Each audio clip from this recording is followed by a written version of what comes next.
Honourable colleagues, I rise today to pay tribute to Newfoundland and Labrador businessman and humanitarian, the late Harry Steele. Although Mr. Steele is considered one of Newfoundland and Labrador's most successful entrepreneurs, he was more known for his down-to-earth character and kindness. Harry Steele died January 28, 2022, at the age of 92.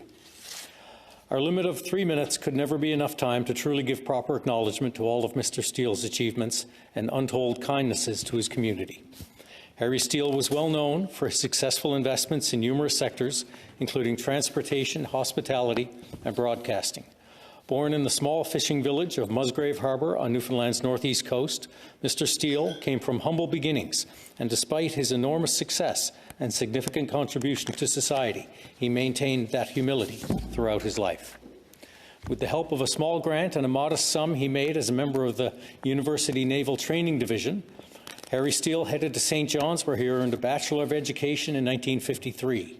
Instead of pursuing a career in education, he joined the Navy, serving more than 20 years, and retired from his final posting in Gander in 1974 at the rank of Lieutenant Commander, which gave Mr. Steele the respected and enduring nickname of the Commander. It was during this service that he turned his attention to commercial enterprise with the purchase of a small hotel in Gander called the Albatross. The Albatross Hotel remained under his ownership until his passing.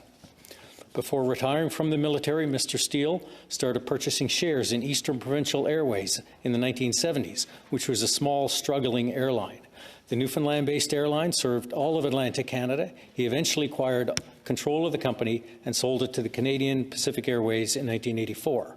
In 1981, Mr. Steele founded Newfoundland Capital Corporation, a transportation and communications company that owned newspapers and radio stations across the country.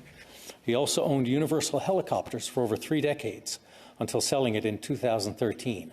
Following the sale of Universal, he was quoted as humbly saying, "I'm just an ordinary stiff. Some people can see things coming from afar. I never did. I just happen to adapt to what happens." In 1992, Harry Steele was made an Officer of the Order of Canada. In 2002, after the sale of his printing and publishing assets, he took a step back and retired to his home in Gander. However, true to form, Mr. Steele did not completely leave behind all aspects of his empire he worked so hard to establish.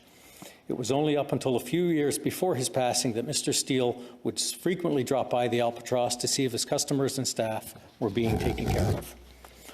Although his mark on Newfoundland and Labrador was enormous, equally was his heart. His impact on all my province, as well as his personal and business contributions in Gander, have now been memorialized in the town's community centre that bears his name. The contributions, both well-known and little-known, from Harry Steele were such that in 2018 I was honoured to award him a Senate Sesquicentennial Medal, which was accepted on his behalf by his son John Steele at Government House in St. John's.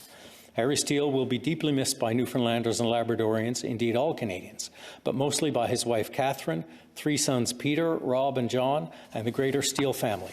Honourable colleagues, today the Senate of Canada recognizes the immeasurable impact and countless contributions of Mr. Harry Steele.